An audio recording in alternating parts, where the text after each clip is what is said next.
ضلع انتظامي که وګورې چېرته یو لاسګاړی یو غریب سړي یو بې ځایه ودرولی نو هغه ټیم اکټیو وي، تصویرونه موږ ګورو، اسسټنټ کمشنر صاحب هم ناست دی، اسسټنټ کمشنر صاحب هم ورته ولاړي، بیا هغې ته شاباشي هم میلاویږي. خو دې وخت کې بیا هغې نه ښکاره کېدو چې یاره ضلع انتظامي هم څه ذمهداري ده او دا پوره کول دي.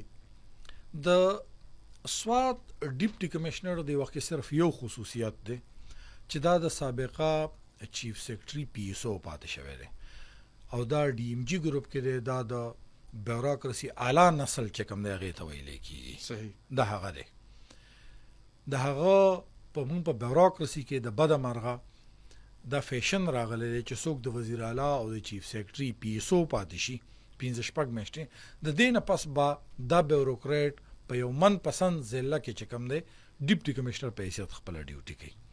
زه د سوات ډیپټي کمشنر زه نه وایم، خو د سوات د خلکو نه تپوس وکړئ چې هغه څومره اکټیو دی، څومره اکټیو رول هغه ادا کړی دی. د سوات ډیپټي کمشنر ما تاسو ته وویل چې دا حیثیت و. صحیح. د سوات اسسټ ما تاسو ته وویلې چې د کالام، بحرین، مدین، خوځخیله، چارباغ، سنګوټه، بیا مینګوره تر رسي دا دومره د ډبل سیټر ګاډي چې اغستی او دا لوی عمله چې سره ګرځي راګرځي د اسسټنټ کمشنر د ټیک ټاک نه چې کوم ډک ډک ګرځي لږ دې ما ته وایي دی کې کوم اسسټنټ کمشنر چې کوم دی لاندې خپل دغه ته اطلاع ورکړې ده چې یاره دا سیلاب را روان دی، مهرباني وکړئ تاسو د پولیس په ذریعه. ما په خیال تللی به نه دي واقع ځای له هغه وخت کې تللی ټیک شو.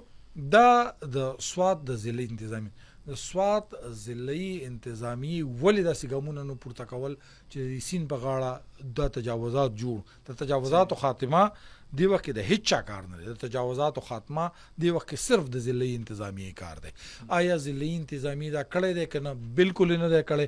او کړی څه شی دی چې د خلکو شکایت دا دی چې د بډې رشوتونو په ذریعه د ریلیکس هوټل په شان د هوټل چې کوم دی دا یې جوړ کړی دی او هغه کاغذونه یې ورته ښودلي چې زه خو ډېر لیګل یم، یعنې په سند کې ته سوچ وکړه په سند کې جوړ کړی دی او په سند نه پس هغه وچ ځای هم نیولی دی. دا هغه حال دی چې ضلعي انتظامیې چې کوم دی د سوات دا د دې ټول حادثه کې د ټولو نه اولنی زه ذموار ګڼم.